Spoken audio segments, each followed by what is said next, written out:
आप हर दिन पूजा करते हैं, मंत्र जाप करते हैं, लेकिन मन में एक सवाल जरूर आता होगा कि मुझे इसका पूरा फल क्यों नहीं मिल रहा है।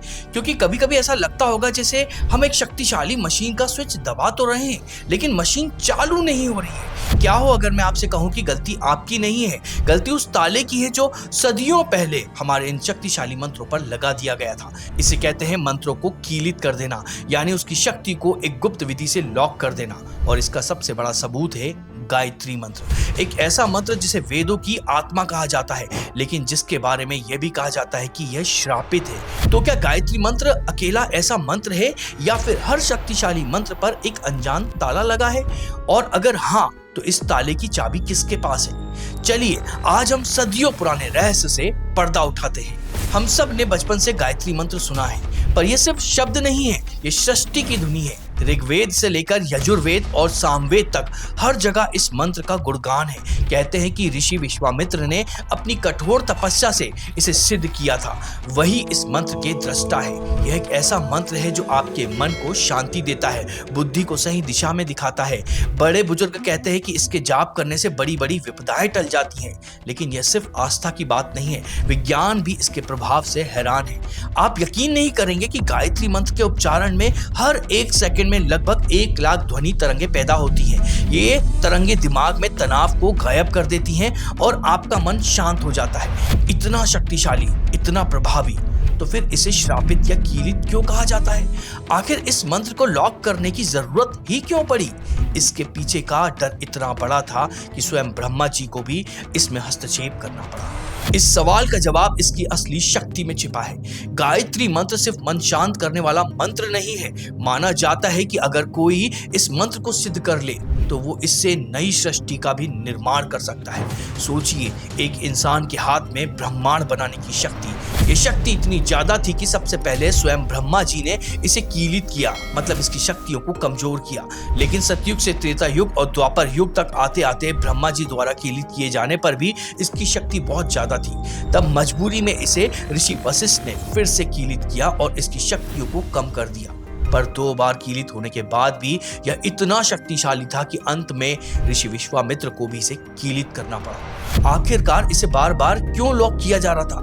इन सभी को डर था कि कलयुग में लोग अपनी छोटी छोटे स्वार्थ के लिए गुस्से में आकर इस प्रचंड शक्ति का गलत इस्तेमाल ना कर लें। सोच ये है कि जिस शक्ति से सृष्टि का निर्माण हो सकता है, उससे इसका विनाश भी संभव है। इसलिए इसे एक सुरक्षा कवच दे दिया गया, ताकि यह उन्हीं के लिए फले जो पवित्र मन से और जन कल्याण की भावना से इसका जाप करें।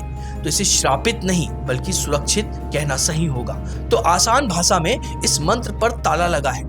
पर क्या हो अगर मैं आपसे कहूं कि यह ताला सिर्फ गायत्री मंत्र पर नहीं, बल्कि उन कई मंत्रों पर लगा हुआ है जिसका जाप आप हर रोज करते हैं? अगर ऋषियों को कलयुग के मनुष्य से इतना डर था, तो उन्होंने सिर्फ गायत्री मंत्र को ही लॉक क्यों किया?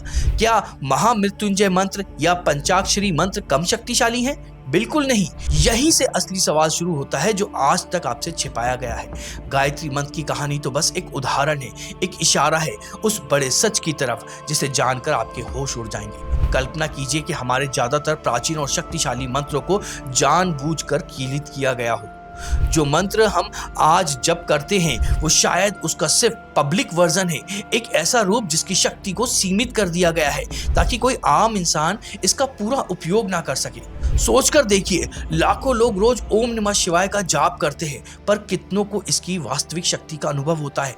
कहीं ऐसा तो नहीं कि असली मंत्र या उसे सिद्ध करने का असली विधि, असली तरीका हमसे छिपाया गया है? तो वो कौन से और मंत्र हो सकते हैं जिन्हें हम पूरी शक्ति से अनजान होकर बस उसे दोहरा रहे हैं? और उन्हें अनलॉक करने का गुप्त रास्ता क्या है? क्या वो साधारण विधियों से खुलते हैं या उनके लिए तंत्र का सहारा लेना पड़ता है? गायत्री मंत्र की तरह ही कई और महाशक्तिशाली मंत्र हैं जिनके पूर्ण फल हमें आसानी से नहीं मिलते हैं। उदाहरण के लिए महामृत्युंजय मंत्र, यह वो मंत्र है जो स्वयं मृत्यु को भी टाल सकता है। लेकिन क्या इसका सिर्फ जाप कर लेना ही काफी है? या फिर माँ दुर्गा का नवाण मंत्र एम हीम क्लीम चामुंडाय विच्चे, कहते हैं कि इस मंत्र में तीनों देवियों महाकाली, महालक्ष्मी और महासरस्वती की शक्तियां समाहित हैं, पर फिर भी इसका प्रभाव हर किसी को क्यों नहीं दिखता है? और फिर पंचाक्षरी मंत्र ओम नमः शिवाय, यह सिर्फ एक मंत्र नहीं, यह स्वयं शिव का स्वरूप है, फिर भी करोड़ों लोगों के जपने पर भी संसार में इतना दुख क्यों है? इसका कारण इन मंत्रों की कीलन प्रक्रिया में छिपा हो सकता है। हर मंत्र का एक बीज होता है, जैसे कि एम, हीम, क्लीम। ये बीज मंत्र उस मंत्र की शक्ति का असली स्रोत होता है। ज्यादातर लोग इन बीज मंत्रों का रहस्य या उसे जागृत करने की सही विधि नहीं पता लगा पाते हैं, और कुछ अत्यंत शक्तिशाली मंत्रों को जागृत करने के लिए सिर्फ भक्ति मार्ग ही काफी नहीं होता है। उसके लिए तंत्र में दी गई विशेष क्रियाएं, मुद्राएं और न्यास करने पड़ते हैं। यह वो गुप्त ज्ञान है जो किताबों में नहीं मिलता है। यह ज्ञान सिर्फ गुरु शिष्य परंपरा से ही एक योग्य शिष्य को दिया जाता है। लेकिन अगर यह सब इतना गुप्त है तो इस ताले की चाबी किसके पास है? आप और मैं इन मंत्रों की पूरी शक्ति तक कैसे पहुंच सकते हैं? इन तालों की सिर्फ एक ही चाबी है, एक सिद्ध गुरु। इंटरनेट या किताबों पे पढ़कर मंत्र जप करना वैसा ही है जैसे बिना ट्रेनिंग के हवाई जहाज उड़ाने की कोशिश करना। परिणाम खतरनाक हो सकते हैं। जैसे गायत्री मंत्र को ही जागृत करने के लिए शास्त्रों में शाप विमोचन और उत्कीर्णन विधि बताई गई है। इसका मतलब है कि गायत्री मंत्र का जाप शुरू करने से पहले आपको कुछ विशेष मंत्रों का उच्चारण करना पड़ता है, जो उन ऋषियों द्वारा लगाए गए लॉक को अस्थायी रूप से खोल देते हैं। यह विधि आपको कोई किताब नहीं सिखा सकती है। एक गुरु ही जो पहले शिष्य की पात्रता देखता है, उसकी नियत और उसकी श्रद्धा को, उसकी मानसिक शक्ति को परखता है। जब गुरु को विश्वास हो जाता है कि शिष्य इस प्रचंड शक्ति का दुरुपयोग नहीं करेगा, तभी वह मंत्र की सही दीक्षा और उसे जागृत करने की गुप्त विधि बताते हैं, क्योंकि इसमें सिर्फ भावना ही नहीं, सही उच्चारण और लय का भी बहुत बड़ा महत्व है। मंत्र जाप से आपके चारों तरफ एक ऊर्जा का सुरक्षा कवच यानी ऑरा बन जाता है, और आपने उच्चारण में एक छोटी सी भी गलती कर दी तो वो पूरा चक्र एक पानी के बुलबुले की तरह फूट सकता है।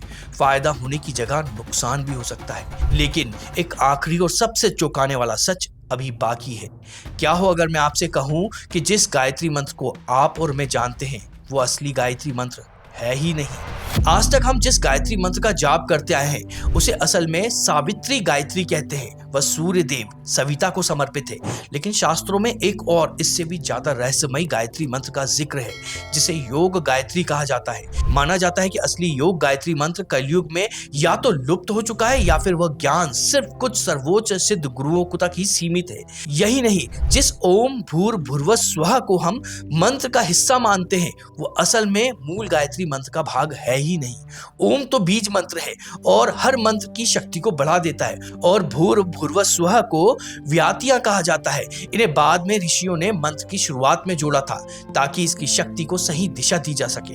तो शायद मंत्रों पर लगाया गया सबसे बड़ा लॉक यही है कि असली मंत्र ही आम लोगों की पहुंच से बहुत दूर कर दिए गए हैं। इसका मतलब ये नहीं है कि आपकी भक्ति या आपका जाप व्यर्थ है। भक्ति भाव से किया गया कोई भी जाप फल अवश्य देता है, लेकिन मंत्रों की पूर्ण शक्ति एक महासागर की तरह है, और अभी तक सिर्फ किनारे पर हम खड़े होकर उसकी कुछ बूंदों का ही अनुभव कर रहे हैं। उस महासागर में उतरने का रास्ता मंत्रों की खोज से नहीं, बल्कि एक सच्चे गुरु की खोज से शुरू होता है।